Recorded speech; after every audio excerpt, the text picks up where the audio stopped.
मेरा नाम अरुण शर्मा है और जैसे कि आप लोग जानते हैं कि सीबीएसई ने रिसेंटली अभी नई एजुकेशन पॉलिसी लॉन्च की है और इससे पुरानी वीडियो में मैंने उस पर आपको डिटेल से एक्सप्लेन किया था कि उसमें क्या क्या उन्होंने ऐसी चेंजेस किए हैं। ठीक है, तो आज हम बात करने वाले कि जो अभी नवंबर में एग्ज़ाम होने वाले हैं उसमें आपको पता है कि टोटली उसमें एमसीक्यूज़ ही आएंगे।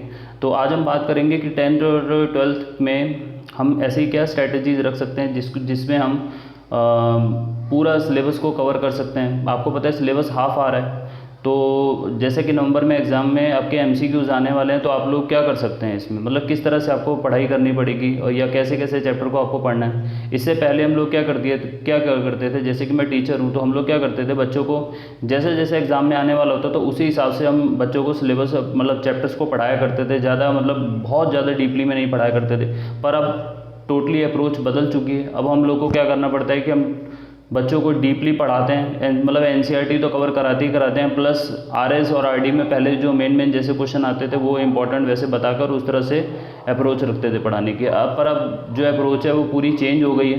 चेंज इसलिए हो गई है क्योंकि अब एमसीक्यूज़ आने हैं, तो एमसीक्यूज़ के बिहाफ पर हमें बच्चों को डीपली स्टडी कराना पड़ता है। तो स्टडी कराने के साथ डीपली बिल्कुल मतलब ये कि छोटी से छोटी चीज़ बच्चों को बतानी पड़ती है। ठीक है, जैसा कि अगर मैं बताऊं तो 12th में पहला चैप्टर है जैसे रिलेशन एंड फंक्शन, दूसरा चैप्टर है मैट्रिक्स देन डिटर्मिनेंट। तो मैट्रिक्स और डिटर्मिनेंट पर अगर मैं बात करूं तो मुझे उनको डिटेल उनकी प्रॉपर्टीज़ से लेकर उनकी प्रॉपर्टीज़ पर बेस्ड जितने भी क्वेश्चन आते हैं वो बताने पड़ते हैं, प्लस उनमें क्या क्या प्रॉपर्टीज़ हैं और उन प्रॉपर्टीज़ से लेकर जो क्वेश्चंस बनते हैं वो पूरे प्रैक्टिस कराने पड़ते हैं। अब ऐसी कौन कौन सी बुक्स हैं जिनसे आप चैप्टर को प्रैक्टिस कर सकते हैं, क्योंकि आपको मटेरियल भी तो होना चाहिए ना प्रोवाइड। ऐसा एनसीईआरटी देखोगे तो उसमें लास्ट में जो है वो 2-2 3-3 एमसीक्यूज़ हैं। 12th की बात कर रहा हूँ मैं, ठीक है। और वैसे ही अगर मैं बात करूँ तो आप लोग ऐसी कौन सी बुक्स हैं जिनको आप प्रीफर कर सकते हैं।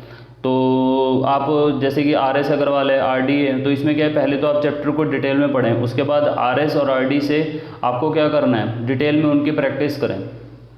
ठीक है, उन आरएस अग्रवाल से या आरडी शर्मा से क्या कर सकते हैं, एमसीक्यूज़ क्वेश्चंस की प्रैक्टिस कर सकते हैं, जिससे आप अपना नवंबर का एग्ज़ाम आसानी से मतलब क्लियर कर सकते हैं। पर पहली प्रॉब्लम यह है कि आपको चैप्टर की डीप नॉलेज होना बहुत ज़रूरी है। अब अपनी पढ़ने की अप्रोच बिल्कुल बदल दीजिए। अब आपको वैसे पढ़ाई नहीं करनी है कि जैसे पहले किया करते थे, लास्ट ईयर या उससे पहले किया करते थे कि बस ओवरव्यू में ऊपर से पढ़ लिया और जो रटे रटाए क्वेश्चन आते थे वो कर लिए। ऐसा नहीं है बिल्कुल। अब गवर्नमेंट ने या सीबीएसई ने पूरी पॉलिसी ऐसे बदल दी है कि बच्चों को अब जॉब रेडी प्रिपरेशन करानी है। मतलब ये आप समझें कि जैसे एक बैंक के एग्ज़ाम में पहले कैसे आती थी, बैंक के एग्ज़ाम में अगर देखा जाए तो कैसे आते हैं, रीजनिंग क्वेश्चन आते हैं, मैथ्स के क्वेश्चन आते हैं, तो एमसीक्यूज़ बेस्ड पूरा पेपर आता है, वनडे एग्ज़ाम जनरली जो आता है।